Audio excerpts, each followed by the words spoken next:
Fala galera, beleza? Trazendo mais um vídeo para vocês e hoje vou mostrar vários acidentes que aconteceram com uma visão mais técnica, com uma visão mais de engenharia, assim.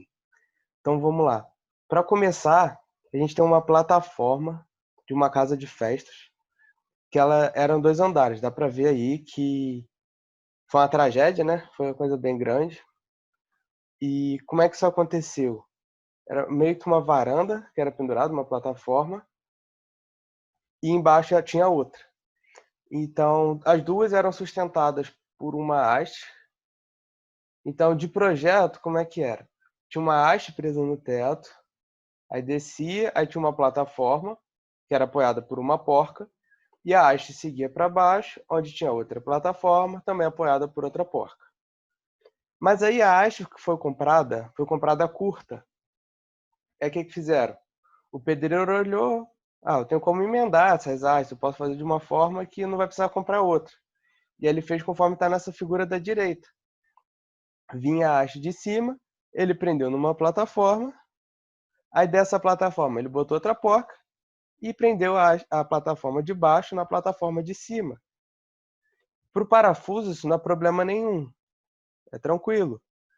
Esse parafuso aqui aguentaria duas plataformas, mas de qualquer forma, então estaria aguentando duas plataformas. Foi o que o pedreiro pensou. Mas ele não pensou na porca. Porque no caso da esquerda, essa porca segura uma plataforma e a porca de baixo está segurando a plataforma de baixo. Mas no caso da direita, como uma plataforma está apoiada na outra, essa porca vai estar sentindo o peso das duas plataformas. E foi justamente aí que falhou. Por falta de um engenheiro na obra, alguém para vistoriar, foi uma decisão do próprio pedreiro, assim, do cara que estava construindo. Ele pensou que seria equivalente, porque ele pensou só na barra, e de fato para a barra é equivalente, mas para a porca não é. Essa porca agora está tendo o dobro da carga que ela foi projetada para carregar. E aí na festa inaugural desse lugar, dessa casa de festas, teve essa tragédia grande.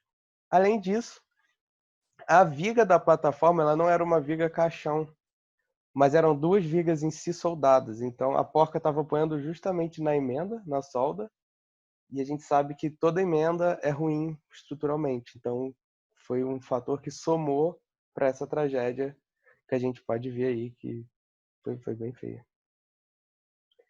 Temos outro exemplo também diferente, que é um viaduto no Rio de Janeiro, que vocês podem ver que ele está amassado, assim, né?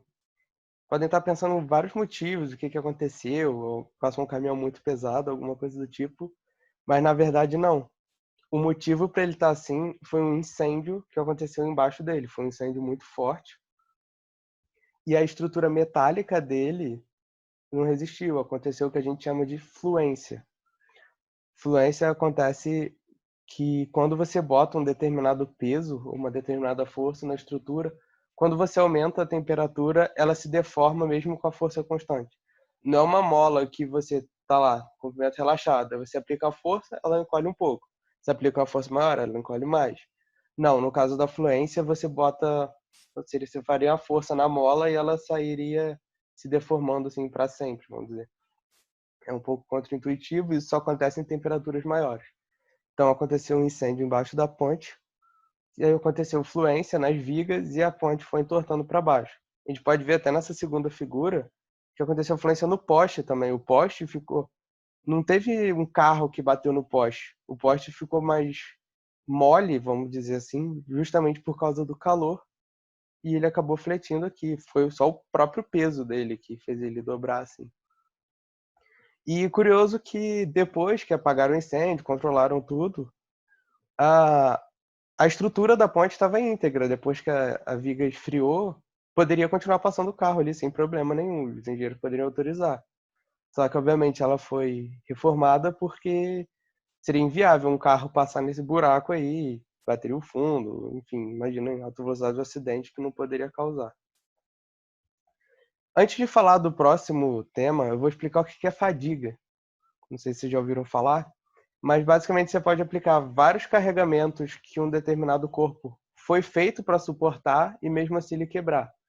Então eu fiz esse pequeno exemplo com essa barrinha, pode ver que dobra para um lado, não quebra, ela resiste dobrar. Dobra para o outro também. aplica vários carregamentos que ele aguenta, mas com esse vai e vem, vai ciclando, vai crescendo uma trinquinha que vai se propagando até quebrar. Então você pode aplicar vários esforços que a peça aguenta e mesmo assim ela quebrar. E aí temos também um clássico, que é o acidente da Aloha Airlines.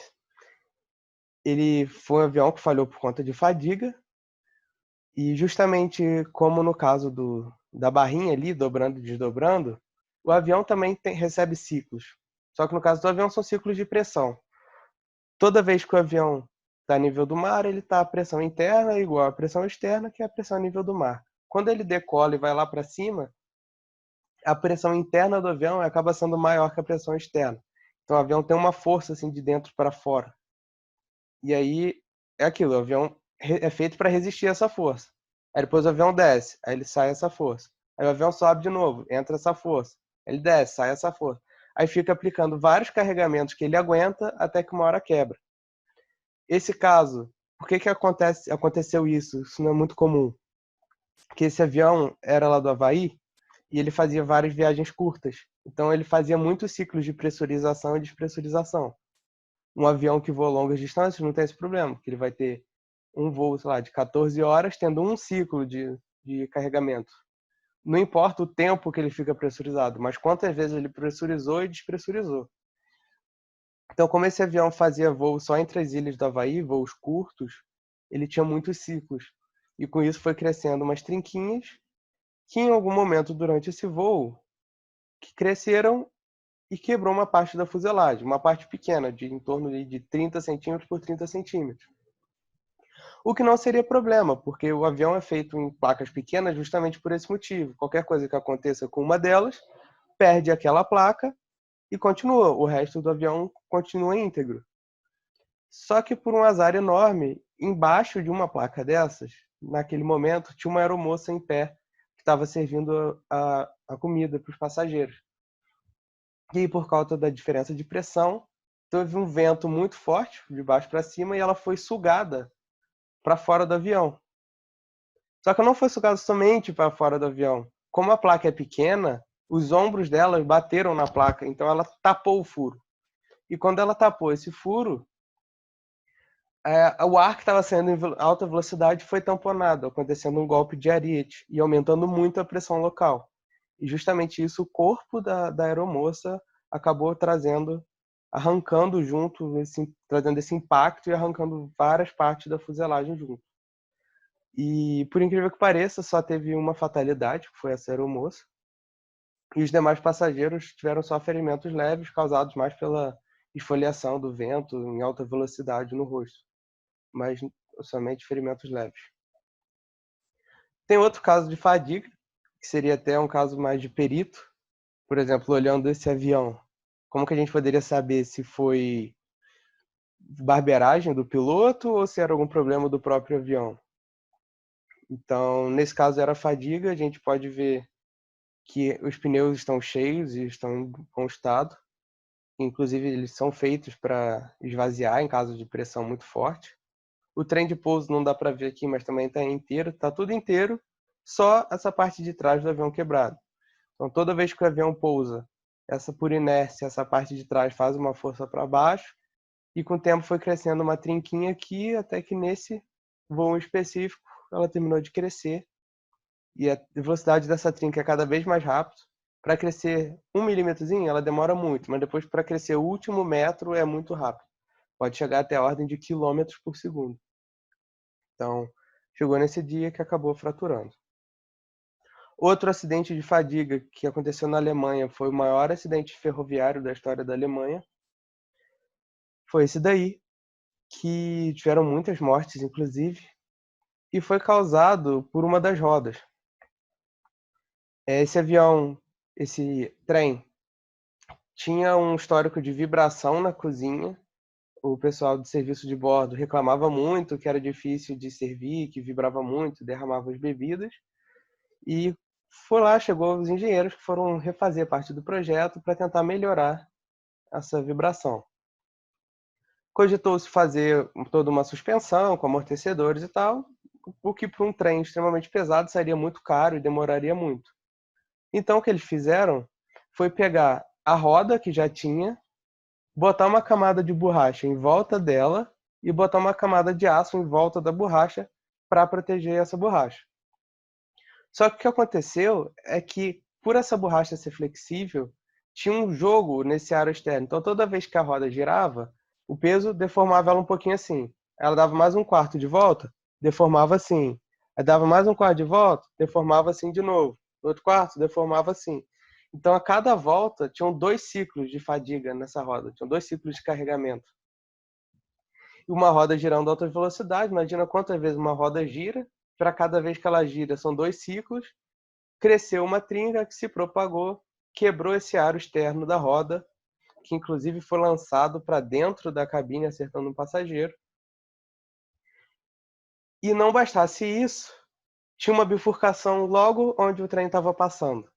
Então, 3 vagões foram para um sentido da bifurcação, os outros 3 acabaram indo para o outro sentido da bifurcação por causa dessa roda com problema. Claro que o trem não conseguiu seguir os 2 caminhos ao mesmo tempo, então ele descarrilou e foi indo para fora todo desorientado.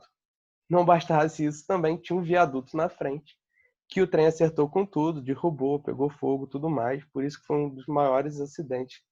Aliás, o maior acidente ferroviário da história da Alemanha. Isso tudo causado por causa de um café derramado. Então, assim, os engenheiros pensaram, foi até uma solução boa, barateou muito, mas eles esqueceram de considerar o cálculo da fadiga para esse tipo de carregamento. Aqui temos a foto das rodas. Perdão pela resolução, é difícil de achar esse tipo de material. Mas aqui a gente pode ver que tem a roda interna e o aro externo aqui. Mesma coisa na imagem de cá, tem a roda interna aqui, aí tem um espaço que é preenchido pela borracha e o aro externo aqui. Aí o que acontecia foi que toda vez que apoiava, o peso deformava essa parte para cima, aí a roda girava, deformava-se para cá. Girava mais um pouco, deformava daqui para cá, mais um pouco daqui para cá. E isso foi fazendo ciclos que acabou acontecendo o que aconteceu. E fadiga pode acontecer também com diversas coisas. Inclusive, foi relativamente comum acontecer em navios. Como é que eu posso dizer que isso foi fadiga? Por que ele não pode ter passado por uma tempestade e ter quebrado no meio por causa da tempestade? Simplesmente porque esse navio quebrou no porto, com água calma. Pode até ter passado por tempestades e tal, muitas ondas, foi acontecendo os carregamentos. O navio entortava um pouquinho para cá, um pouquinho para lá. Vários carregamentos que ele suportava. Só que depois de tanto ir e vir, chegou uma hora que ele estava num mar extremamente calmo, de um porto, só com ondas fracas. Mesmo assim, a trinca já estava numa forma que mesmo as ondas fracas fizeram crescer essa trinca de uma forma muito rápida e o navio quebrou no meio. Tem aqui visto de outro ângulo, que aliás é até outro navio, porque isso foi muito comum numa época atrás aí. Aqui temos outro acidente, que foi um gasoduto na Sibéria, que também foi por fadiga. Mas a curiosidade que eu trago aqui é esse formato que ele abriu, porque a trinca acontece tão rápido que é da ordem da velocidade do som, de 2 a 3 quilômetros por segundo. Então chega a meio que imprimir no material as ondas sonoras. E essa trinca aqui, essa abertura aqui se propagou por quilômetros, até que encontrou uma válvula de um material mais reforçado que conseguiu segurar o crescimento dessa trinca. E aí vocês podem estar pensando, por que que quando abriu, sei lá, alguns metros, abriu, aí sai a pressão do gás, despressuriza, para de crescer. Por que que continuou crescendo por quilômetros? Justamente porque a trinca é tão rápida que ela cresce mais rápido do que o ar saindo. Daí da ordem, como eu falei, de quilômetros por segundo. Então é muito mais rápido do que despressurizar e parar de crescer. Então a trinca foi crescendo até encontrar alguma barreira que segurasse. Esse é outro exemplo muito famoso também, que é o avião Comet, que é conhecido pelas janelas bem quadradas, ó, que ele tem aqui, e foi justamente por causa dele que as janelas dos aviões mais atuais são arredondadas. Aqui a gente tem um avião antes e depois do acidente. Podemos ver que não sobrou muita coisa. Tem vários caquinhos aqui que foram juntados para tentar descobrir o que aconteceu. E eles não tinham, os engenheiros da época não sabiam muito bem o que tinha acontecido. Então, eles até pegaram esses destroços, pesquisaram, anos de pesquisa, não conseguiram descobrir nada. Para descobrir o que aconteceu, eles fizeram um ensaio em tamanho real. Pegaram um avião desse, novo, encheram ele de água e ficaram pressurizando e despressurizando essa água dentro dele para simular o avião subindo e descendo. Poderiam fazer esse teste em voo, mas com certeza demoraria muito. Então, foi fazendo esse carregamento enchendo de água para poder fazer essa simulação em solo. E aí, depois de encher e esvaziar várias vezes, perceberam que em uma das janelas cresceu uma trinca justamente por fadiga. Essa janela, no formato antigo, mais quadrado, acumulava tensão nas suas quinas. Para quem não sabe, toda quina, todo canto vivo é ruim para a estrutura, o material sofre um certo estresse a mais. Então, nessa quina aqui, por causa desse arredondamento baixo, o material já sofria um estresse de 2 vezes o que era para ele estar sofrendo, aproximadamente. Então, pode ver que é bastante, só por causa de um canto pouco arredondado. Não bastasse isso, essa janela era arrebitada e um furo numa placa grande sofre um estresse de cerca de 3 vezes, como se não tivesse o furo. Então, não é por causa da perda de material do furo. Aquele furinho minúsculo não vai influenciar na resistência do todo, pela falta de material. Mas ele concentra a tensão, ele aumenta o estresse na peça. E o furo aumentou 3 vezes, o canto da janela 2 vezes, então aqui estava sofrendo 6 vezes mais o esforço que o material deveria estar sofrendo. E aí, como podem ver, cresceu uma trinca na janela, que aí, imagina isso em alta pressão lá em cima, despressuriza rápido, arranca pedaços aí da estrutura, e o avião chega como chegou aí, né? Não sobra muita coisa. Isso tudo por causa de um formato de janela. Então, antes de dar o último exemplo do vídeo de hoje, que inclusive se você gostou, já deixa seu like. E eu acho que eu vou fazer uma parte 2, se vocês quiserem. Comentem aí embaixo se vocês querem a parte 2 ou algum outro tema que vocês tenham interesse. E antes de continuar, vocês já podem se inscrever no canal para assistir os próximos vídeos e ativar o sininho. Mas vou continuar explicando o que é flambagem, porque vai ser importante para entender o próximo tema. Flambagem acontece, por exemplo, quando você tem uma régua e você faz a força para dentro, comprimindo a régua. Era de se imaginar que ela fosse meio que se implodindo para dentro até quebrar. Só que se você pegar uma régua muito esbelta, pode ver que ela vai entortar. Ela vai entortar e não vai se implodir assim. Isso é o que a gente chama de flambar. É a flambagem. Aqui a gente tem, por exemplo, o trilho do trem, que é muito comprido e nesse caso não tinha emendas, não tinha junta de dilatação. Então o que aconteceu? Por causa da diferença de temperatura, dilatação térmica, esse trilho cresceu um pouco, que é proporcional ao tamanho dele. Como uma linha de trem tem quilômetros, ele pode querer crescer alguns metros e não tem para onde crescer. Então ele cresceu para fora, justamente flambando. Aqui no caso da direita, a gente tem uma lata de refrigerante, que também foi aplicada uma força compressiva, porque flambagem sempre acontece comprimindo, nunca tracionado, que é puxando. E aí a lata não resistiu e acabou dobrando para dentro. Isso que é flambagem. E aqui embaixo também tem uma viga comprimida que acabou flambando também.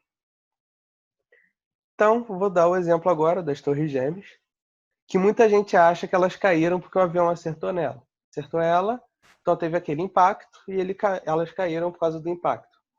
Mas na verdade não foi isso que aconteceu. Elas caíram sim por causa do avião, obviamente, mas não por causa do impacto. Elas caíram por causa do fogo causado pelo avião. O que aconteceu? Foram 2 aviões que iam fazer voo de costa a costa dos Estados Unidos, um voo relativamente longo. Então eles estavam com muito combustível.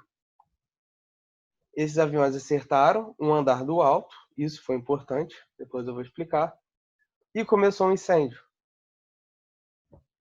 Por acontecer esse incêndio, aconteceu a fluência, que eu falei lá no início do vídeo, por causa da maior temperatura, o material meio que amolece e fica menos resistente.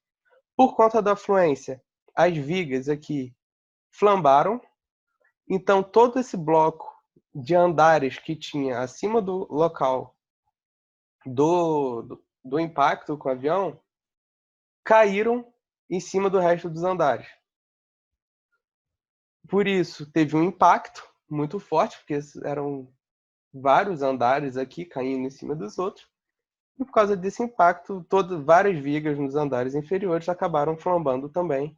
E com isso, o prédio meio que se implodiu. Lembrando que a fluência só acontece em temperaturas relativamente altas. Por isso, o ponto do avião estar com o tanque cheio. Tipicamente aí de 1/3 da temperatura que o material derrete. O ponto de fusão do material.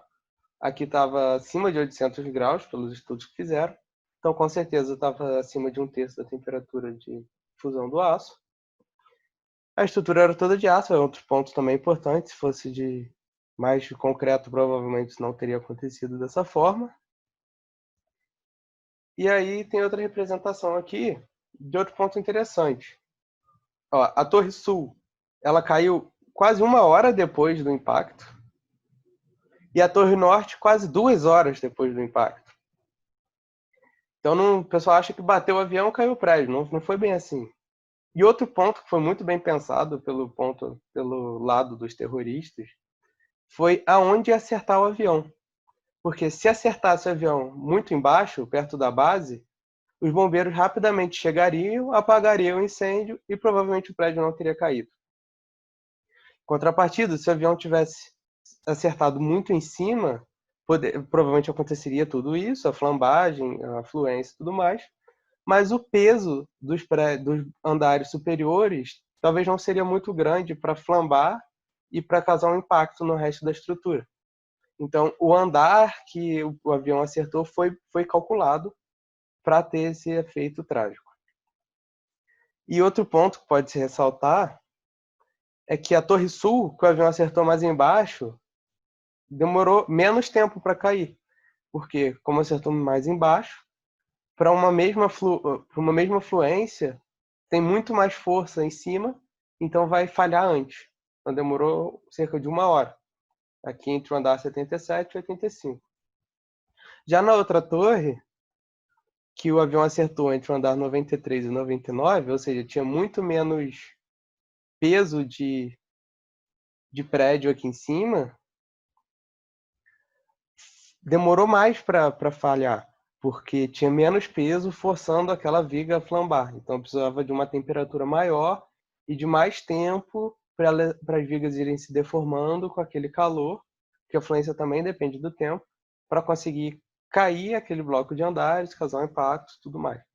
Então isso mostra a teoria também de que foi bem pensado o ponto da altura do avião acertar. Se tivesse acertado muito embaixo, os bombeiros teriam apagado o incêndio. Se tivesse acertado. Lembrando que esse prédio tem lance de 100 andares, né? Imagina os bombeiros subindo isso de escada com todo aquele equipamento nas costas, isso toma muito tempo.